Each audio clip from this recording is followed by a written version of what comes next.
वटपौर्णिमा असो किंवा कोणताही सण, प्रत्येक गोष्ट घरातली जिथले तिथं करून, किती मेकअप करू, काय करू, कोणती हेअरस्टाईल करू, एवढं सगळं हे फक्त ना स्त्रियाच करू शकतात, एवढं नक्की. तर इथं बघा आम्ही ना वडाच्या झाडाची पूजा करायला आळंदीतल्याच एका पवित्र ठिकाणी आलो होतो. तर इथं ना ज्ञानेश्वर महाराजांच्या काळातला हा वड आहे, म्हणून इकडं यायचं होतं आम्हाला वडाची पूजा करायला. तर सकाळ सकाळचा ना पूर्णाचा स्वयंपाक उरकला. त्या अगोदर म्हणजे डबा दिला होता माझ्या मिस्टरांचा आणि दिरांचा वगैरे. इथं कटाची आमटी बनवून घेतली होती मी. आई इकडं पोळ्या करून म्हणजे लाटून देत होत्या, आजी उंडे करू लागत होत्या. आणि अगोदर थोडं मी भाजलं, त्यानंतर जाऊबाई भाजायला आल्या होत्या पोळ्या. आणि त्यानंतर असा सगळा स्वयंपाक वगैरे उरकला आम्ही चौघींनी. खूप सकाळ सकाळची धांदल उडावली होती, कारण सण आहे आणि जायचं होतं देवाला बाहेर म्हणून. मग आमची गडबड चालू होती. त्यानंतर बघा इथं ताट वगैरे करून घेतलं. चौघींचं साहित्य होतं ताटात, तर फक्त भागणार नव्हतं म्हणून पिशवीत पण साहित्य घेतलं होतं, कारण आम्हाला जायचं होतं लांब. मग त्यानंतर असा काही मेकअप केला, छानसा आवरून वगैरे तयार झाले. हेअरस्टाईल जरा वेगळी करावी म्हणून अशी केली होती. खूप वेळ कमी होता तेवढ्यात आवरलं होतं आणि छान मेकअप केला होता, कारण माझी दुसरीच वटपौर्णिमा होती ही. ते का ते नंतर सांगते. तर इकडं बघा इथं गाडीत बसलो, सगळे चाललो होतो, पण आजींचा गजरा लावायचा राहिला होता, तो मी गाडीत बसून लावला, कारण खूप सकाळ सकाळची गडबड झाली होती. आणि मग आम्ही चाललो होतो विश्रांतवड, म्हणजे आळंदीतलं एक सगळ्यात छान ठिकाण आहे जिथं ज्ञानेश्वर महाराज आणि चांगदेव त्यांची भेट झाली होती. तर इकडं बघा सर्वस्वीचं पण आवरून झालं होतं. दादा म्हणजे शिवांश सर्वस्वीचा दादा. तर आम्ही सगळे चाललो होतो आणि सकाळचंच आवरून 10:30च्या दरम्यान तर आम्ही इथून घरातून निघालो होतो. आजींचं पण बघा आवरून झालं होतं. परवाच त्यांना मेहंदी वगैरे काढली होती आमच्याबरोबर. सर्वस्वीला इकडं गजरा लावला होता, पण ती टोचतय रुततय लागतंय असं काहीतरी म्हणत होती, म्हणून तिनं काढून टाकला. इथं आम्ही पोचलो बघा लोकेशनला जिथं आम्हाला जायचं होतं, विश्रांतवड. इथं ना ज्ञानदेव आणि चांगदेव यांचं भेटीचं स्थान म्हणून हे प्रसिद्ध आहे. तर खूप छान आणि पवित्र ठिकाण आहे आळंदीतलं. तर इथं बघा आम्ही पोचलो आणि त्यानंतर अशी काही गर्दी होती इथं. तर हे इथं खाली एक वड आहे आणि वरती एक वड आहे. ज्या वरच्या वडाचं ना 750 वय आहे, म्हणजे असं म्हणतात की 750 वर्ष वय आहे त्या वडाचं. ज्ञानदेव त्यांच्या काळातलं, ज्ञानेश्वर महाराजांच्या काळातलं हे आहे वड आहे तो. मग आम्ही इथं आलो होतो. तर आई म्हटले की आपण इथून फोटो काढू. आजींना जास्त चालणं जमत नाही म्हणून त्या तिथं थांबल्या होत्या. तर आम्हाला ना असं पायऱ्यांवरून येताना शूटिंग घ्यायचं होतं, म्हणून परत आम्ही इथं मागं आलोय बघा. तर आमच्या मागं ही चिलीपिली पण मागून आलेत. आजी पण आल्या होत्या, त्यांना पण खूप आवडतं असं फोटो वगैरे काढायला. मग त्या पण इथं आल्या आणि त्यानंतर बघा आम्ही चाललो होतो. पाऊस जराशी उघडीपच होती, म्हणून मग आम्ही सगळे म्हटलं फोटोशूट वगैरे होईल. तर असं आम्ही चालत आलो बघा. तर आमच्यासोबत आजी पण आल्या होत्या, त्यांना पण आवडतं असं काहीतरी.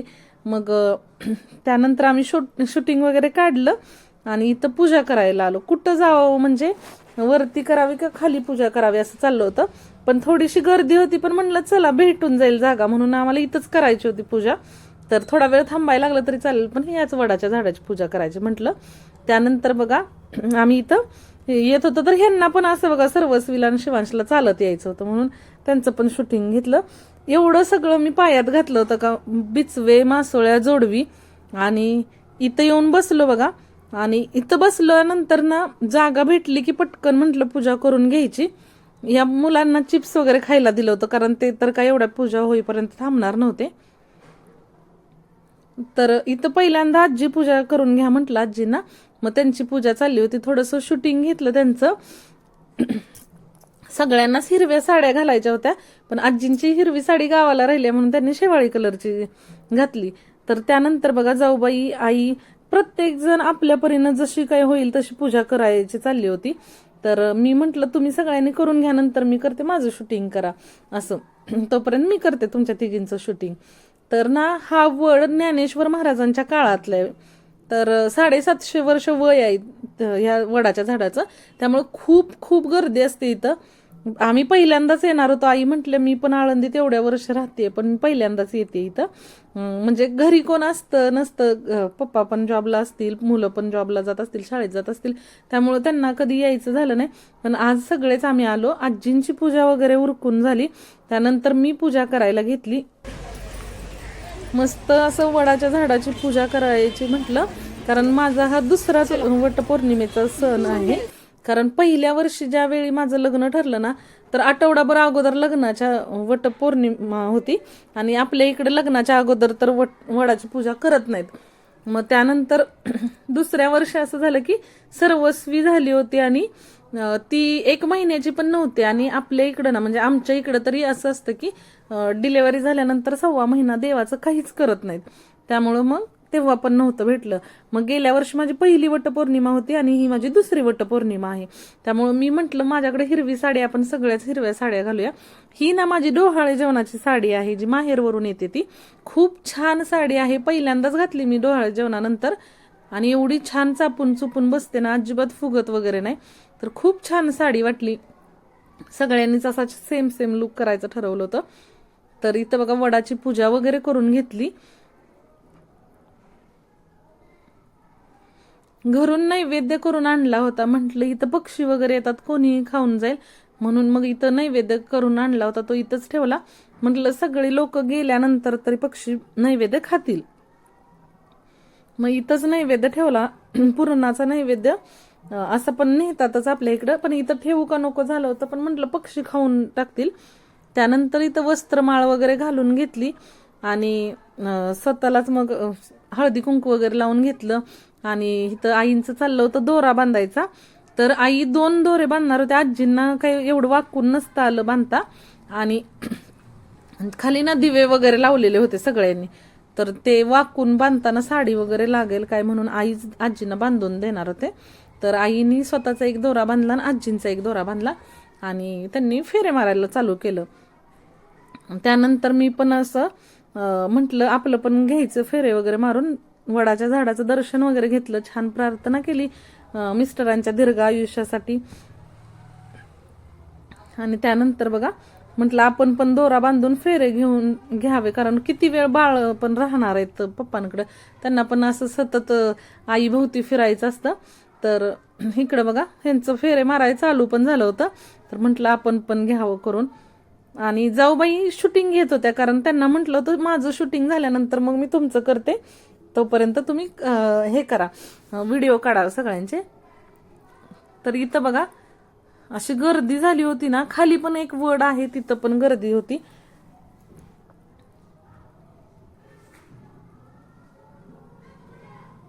हेअरस्टाईल काहीतरी वेगळी करायची होती आणि गडबडीत आणि स्वतःची स्वतः करताना काहीतरी वेगळं होतं. पण छान असा गजरा लागला होता, लावायचा होता वेगळा आणि लागला होता वेगळा, पण छान वाटला, वेगळंच काहीतरी असं झालं होतं.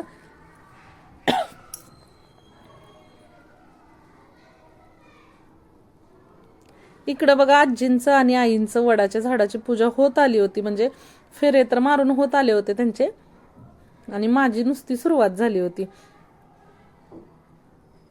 आजींना पण असं काहीतरी वेगळं करायला आवडतं, गजरा वगैरे लावायला खूप छान वाटतं. म्हणजे आमच्या बरोबर त्या पण सगळं करतात, नेलपेंट, मेहंदी वगैरे असं. त्यांना पण परवा दिवशी मेहंदी काढून घेतली होती आमच्या सोबतच.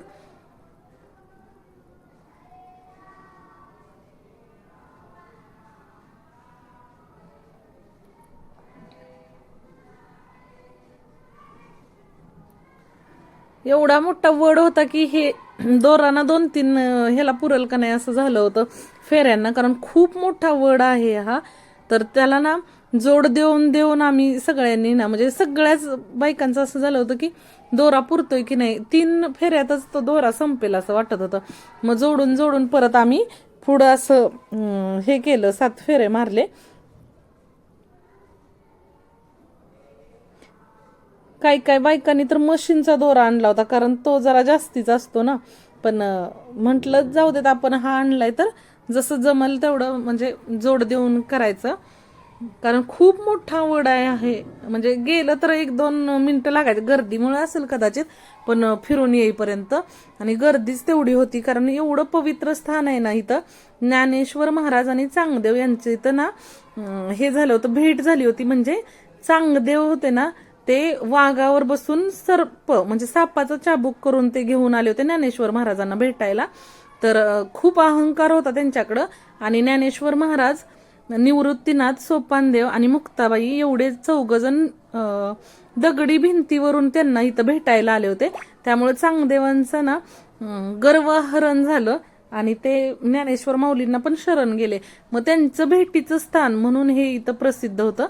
आणि इथं खूप लोक येतात आणि वारकरी ना म्हणजे आळंदीला जे पायी लोक येतात तर त्यांचं ना इथं विश्रांती घ्यायचं स्थान आहे म्हणून पण विश्रांतवड असं नाव पडले त्याला. तर खूप लोक येतात इथं, श्रद्धेने येतात आणि इथलं ना दर्शन घ्यायला गर्दी असते खूप. इतर वेळी येणं होत नाही. मी आता इथं दुसऱ्यांदा आले, एकदा अजून पहिलं जाऊन आले होते. तर आईंची वगैरे इथं बघा झाले पूजा, फेरे वगैरे मारून. तर आई म्हटले आता ओट्या भरून घ्यायच्यात, मी आवरून पुढं जाते, तुमचं झालं की या.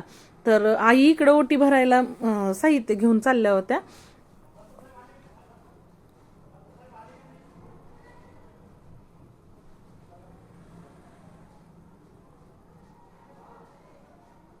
माझी इथं पूजा उरकून झाली. म्हटलं आता माझं झाल्यानंतर जाऊबाईंना म्हटलं तुम्ही पूजा करून घ्या. मग त्यासाठीच बघा इथं माझं झाल्यानंतर मी पूजा वगैरे उरकून झाली म्हणून नमस्कार वगैरे केला.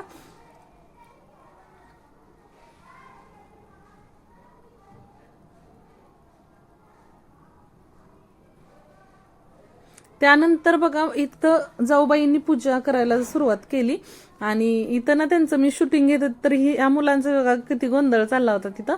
त्यांना ते आंबे घ्यायचे होते खायला, तर त्यांचं बघा वेगळंच काहीतरी चालू होतं.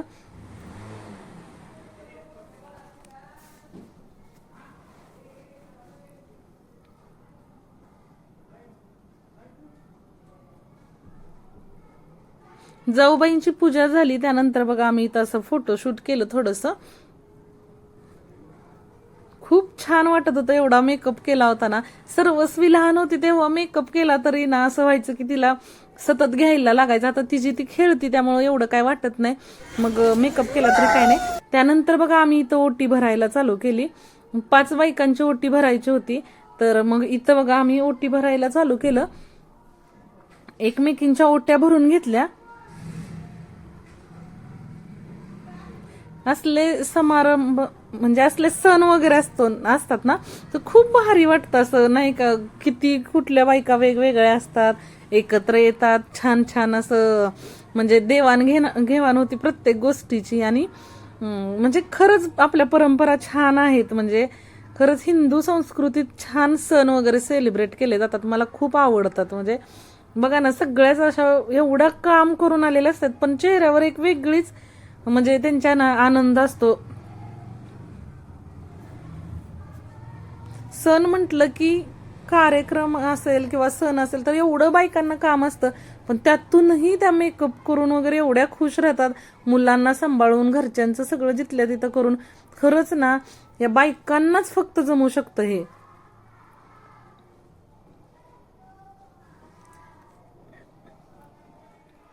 इकडं ओटी वगैरे भरायचं चालू होतं आणि सर्वस्वीला पण बघा इथं खेळून खेळून दमली होती, मम्माच्या मांडीवर येऊन बसली होती. कधीशी बसते असं झालंय, मम्मा घे चालू होतं. मग तिला घेऊनच जे काही होतं ते करायचं होतं मला.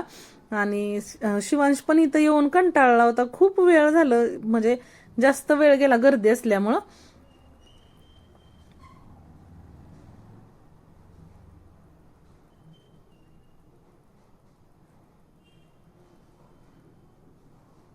आमची तर ओटी भरून झाली होती, आजींना पण ओटी भरायची होती सगळ्यांची.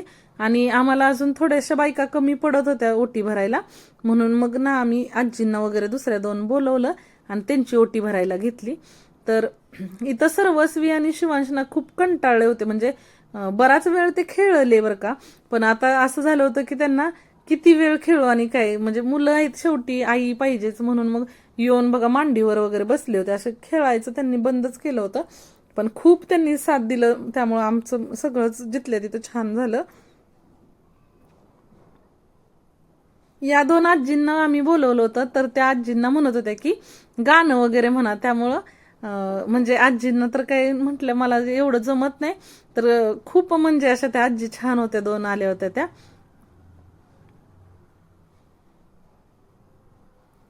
हे सगळे काय करतायत म्हणून सर्वस्वीचं बघायचं चाललं होतं की कसं कसं करतेत. हळदी कुंकू लावतेत आणि परत ते काहीतरी करतायत गव्हाचं.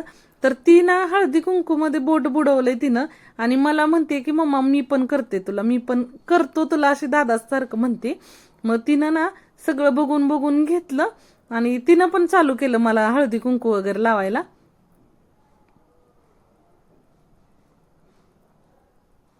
त्यानंतर गहू पाहिजेत म्हणत होती, म्हणून तिला मग गहू वगैरे दिले. आणि तिला जमत नव्हतं काय करायचं, तिला वाटत होतं फक्त ओटात टाकायचंय. मग तिला मी सांगितलं काय करायचंय, मग तिनं तसं ते केलं. तर किती लहान मुलांना ना बघल ते करायचं असतं, एवढं एवढंसं तर माझं पिल्लू, पण त्याला सगळं मोठ्या माणसांसारखं करायचं असतंय. इकडं एवढी गर्दी वाढायला लागली होती, आमची तर पूजा झाली होती. मग म्हटलं आपलं उरकलंय तर पटकन जायचं म्हणून मग जाता जाता बघा जाऊबाईंचं माझं असं फोटोशूट चाललं होतं. आणि त्यानंतर घरी आलो. तर घरी आल्यानंतर बघा आम्हाला लक्षात आलं की आम्ही एकमेकींना हळदी कुंकूच नाही लावलं. मग त्याचा कार्यक्रम घरी आल्यानंतर आमचा चालू झाला. हळदी कुंकू वगैरे एकमेकींना लावून घेतलं. आणि मी हळदी कुंकू लावायला गेले तर इथं सर्वस्वीचा दंगा चालला होता की माझ्या दातात काहीतरी दुखते, म्हणजे तिनं लॉलीपॉप खाल्लं होतं आणि ते फोडलं की काय, त्यामुळे तिला ते टोचलं असेल. तर तिचं मध्येच चाललं होतं की मला दुखतंय दुखतंय म्हणून. एवढं मग परत एवढं सगळं चांगलं पार पडलं आणि तिचं परत ते दुखायला लागलं म्हणून मग तिकडंच लक्ष माझं निम्म. तर तिला ना ते टोचलं होतं आणि तिला दुखत होतं. एकदम रडायलाच लागली होती की मला दुखतंय मम्मा, दुखतंय मम्मा म्हणून. मग तिला मी बघत बघत सगळ्यांना हळदी कुंकू वगैरे लावून घेतलं, सगळ्यांच्या पाया पडले. आणि मिस्टरांच्या सकाळी सकाळीच पाया पडून झालं होतं बरं का. आणि परत मग सगळं आवरलं, सर्वस्वीलाच घेऊन बसले. मग त्यानंतर आल्यानंतरच आम्ही सगळ्यांनी उपवास सोडला आणि छान पुरणपोळीचं जेवण केलं.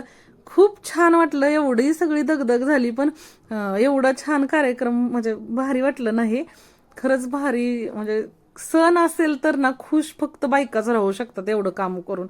तर कसा वाटला व्हिडिओ नक्की सांगा आणि लाईक कमेंट शेअर नक्की करा.